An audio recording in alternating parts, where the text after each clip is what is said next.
क्या शून्य परिमेय संख्या है? क्या आप इसे पी क्यू के रूप में लिख सकते हैं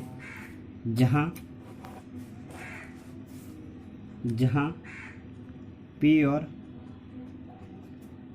क्यू पूर्णांक हैं और क्यू बराबर 0 नहीं है। ये देखिए पहला क्वेश्चन है क्या शून्य एक परिमेय संख्या है? क्या इसे आप पी क्यू के रूप में लिख सकते हैं और जहाँ पी क्यू पूर्णांक है और क्यू बराबर नहीं है 0। अब देखिए आंसर, तो आंसर क्या होगा आप समझ लीजिए।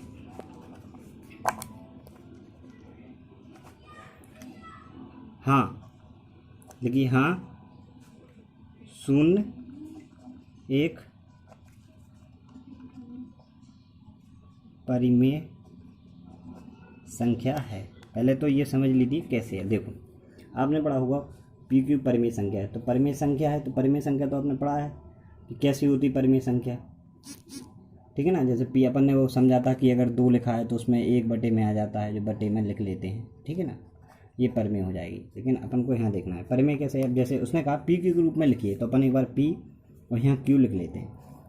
और यह पूर्णांक हैं, जहाँ पी और क्यू पूर्णांक हैं और क्यू बराबर 0 नहीं है, तो आप समझ लीजिए क्यू बराबर क्या नहीं होना चाहिए 0। तो इसका 1 हो सकता है, 2 हो सकता है, 3 हो सकता है, डॉट डॉट कितनी भी संख्या हो सकती है, तो अपन p 0 मान सकते हैं। अब उसने कहा कि p, इधर क्वेश्चन से समझिए, उसने कहा कि क्या इसे आप p के रूप में लिखिए, तो अपन को p और q के रूप में लिखना है। तो p की वैल्यू अपने पास अपन ने मानी है 0 और q अपन 1 लिख सकते हैं। जब भी आंसर होगा तो इसमें भाग देंगे तो 0 आएगा।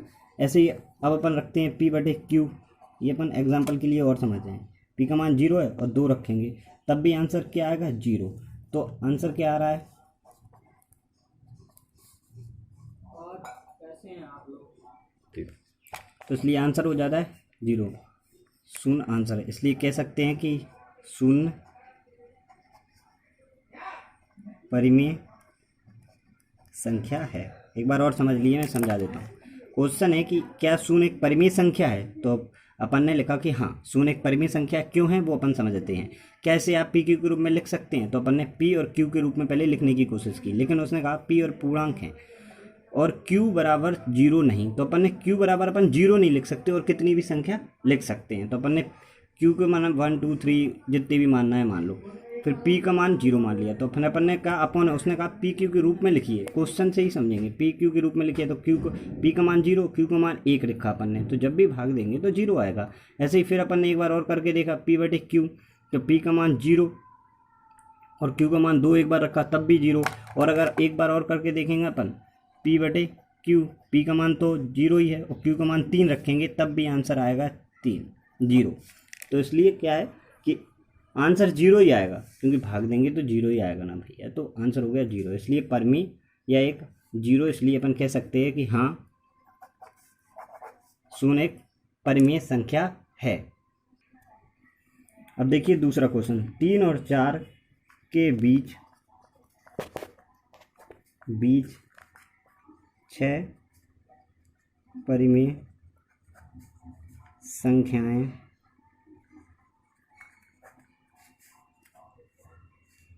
ज्ञात कीजिए। ये सवाल है। क्वेश्चन क्या है देखो, क्वेश्चन है कि 3 और 4 के बीच 6 परिमेय संख्याएं ज्ञात कीजिए, ठीक है ना, ये है। अब देखो सवाल, ये देखो उसने कहा कि 3, तो उसने कहा 6 परिमेय, जितनी परिमेय संख्या पूछी है अपन को सीधा कुछ भी नहीं करना है, इनसे तो बिल्कुल बोलना ही नहीं है। इन वाली संख्याओं से 3 और 4 के बीच कुछ नहीं बोलो। अपन ने देख लिया कि 6 परिमेय संख्या है, तो 6 लिख लो। जितनी पूछी है 6 पूछी, उसमें 1 जोड़ दो, कितने हो गए, 1 जोड़ देंगे तो ये कितने हो जाएंगे 7, ठीक है ना, 1 जोड़ा। जितनी भी परिमेय संख्या, अगर कोई सवाल आ जाता है कि 5 परिमेय, कोई सवाल आ जाता है कि 5 परिमेय संख्या ज्ञात करो, तो बस 5 प्लस 1 कर देंगे, ठीक है ना, 6 हो जाएंगे। माने कुल मिला के अपन को 1 जोड़ना है लास्ट में जब परिमेय। अब उसने कहा कि 6, अब देखो ये 7 हो गए, तो क्या करना है, ये वाली संख्या उठाओ जो 3, तो 3 और 4 को अलग अलग लिख लो, 3 और 4 ऐसे लिख लिए।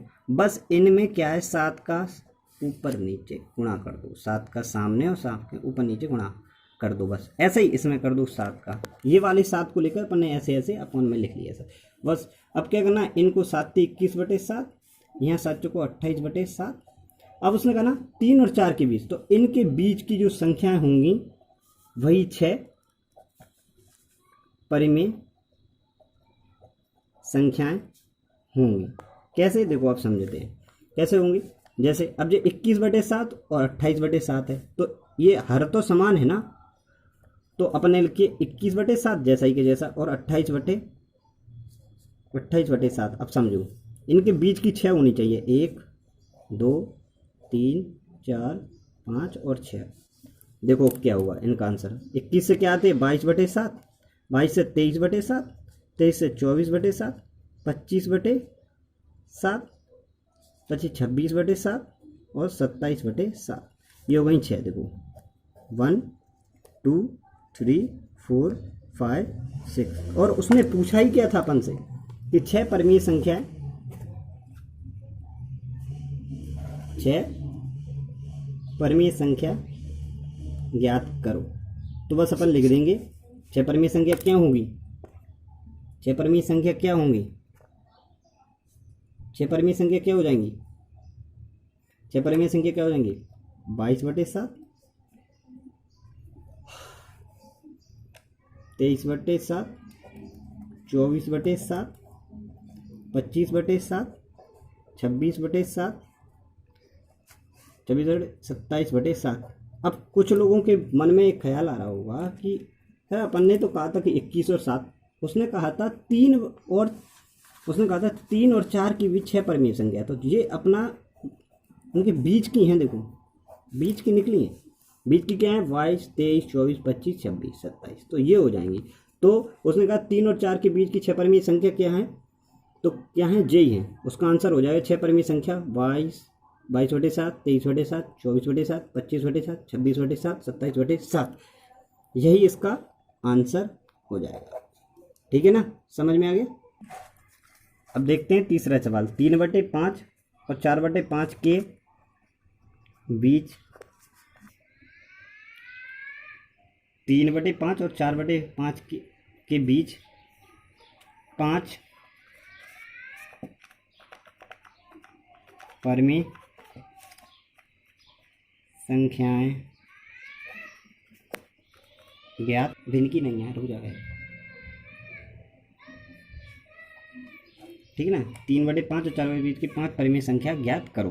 ठीक है, अभी ये सवाल देखो, कुछ नहीं करना है, अपन ने वही पढ़ाना, जितनी पूछी है। कितनी पूछी इसने, 5, तो 5 + 1 कितनी हो जाएगी, 6। तो बस अब लिख लो 3/4 और ये लिख लो 4/5। सेम लिख लिया, इसके ऊपर भी गुणा और इसके नीचे भी गुणा, इसके ऊपर भी गुणा, इसके नीचे भी गुणा। सेम वही है ना कंटेंट, समझ में आ रहा ना, बिल्कुल सेम वही है। 6 × 18/30 और 6 को 24/30। उसने कहा था इनके बीच की 5 संख्याएं, इनके बीच, तो अपन लोग 18/30 और 24/30। अब देखो इनके हर तो समान हैं दोनों के, तो बस अब लिख लो 19/30, 20/30, 21/30, 22/30 और 23/30। तो आंसर क्या हो जाएगा, आंसर हो जाएगा 19/30, 20/30, 21/30, 22/30, 23/30। ठीक है ना, ये उसका आंसर हो जाएगा। या अब देखो अपन ने ये निकाली ना, पहली, दूसरी, तीसरी, चौथी, पांचवी और इस, ठीक है ना, समझ में आ रहा है। कुछ नहीं करना है अपन को, सिर्फ इतना देखना है। उसने कहा कि 5